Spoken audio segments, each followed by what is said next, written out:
Well, the main problem we have is a fundamental contradiction between the goals of the Paris Agreement, which is to hold warming below 2 degrees or 1.5 degrees, and the pathways by which the parties agreed to reach that. If you think about trying to achieve or prevent dangerous climate change and you have a carbon budget approach, then you need to work out how much we can emit into the future and what the ceiling of that is. And those of us interested in equity and justice want to understand how to divide the burden. But unfortunately we don't have that. We have nationally determined contributions where each state is the author, judge and jury of the fairness of their ambition. So the challenge is to how to figure out a way in which, under the full glare of publicity, parties can be made to fully justify their judgments and hopefully adjust their judgments in the light of that critical scrutiny.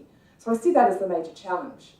The way it occurred was that in the negotiations leading to Paris in 2013, there was a proposal by South Africa to have an equity reference framework, which you could pass over each of the, what were then called commitments, but morphed into nationally determined contributions. But that was rejected by the major emitters, China, India, inside the like-minded developing group of countries, and of course the US as well.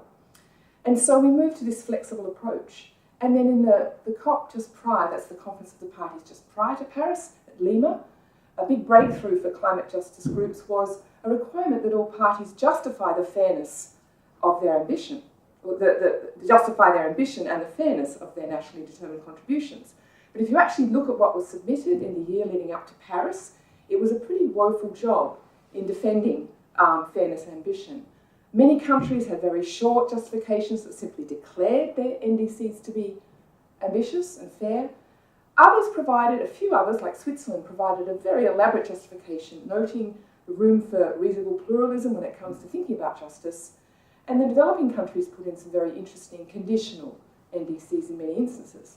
So where we are going forward, and we have a Telona dialogue coming up, a sort of non-binding, non-punitive, facilitative review coming up in Poland at the end of this year, we're going to try and see whether we can strengthen the dynamic so we can try and get that ambition moving forward in a way that's more reflective of the requirements of responsibility and capacity for the major emitters, particularly in the developed world.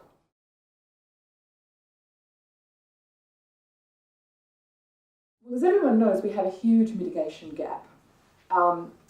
We also know that there's room for reasonable disagreement about what fairness and justice is, but there's a lot of unreasonable disagreement about what those things are too. So I think what we need to do is find a way of getting states in a pincer grip between increasing international pressure and increasing subnational pressure or national pressure.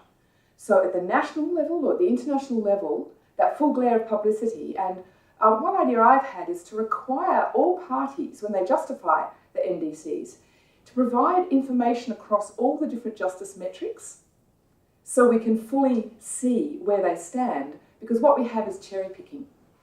At the national level, what we need is a similar process going forward. But what we see is a lot of NGOs, and they're cooperating transnationally here, developing what I call equity orchestration platforms.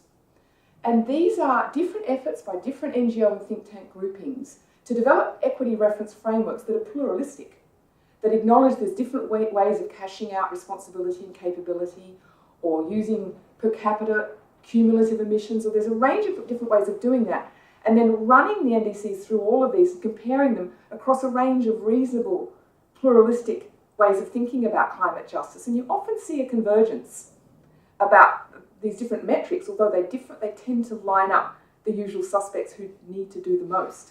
And that's quite useful. And what that does, it has a galvanizing effect, because different countries do look and pay attention to those things. So if you've got that pincer grip happening on states, it's probably our best bet of driving this thing forward.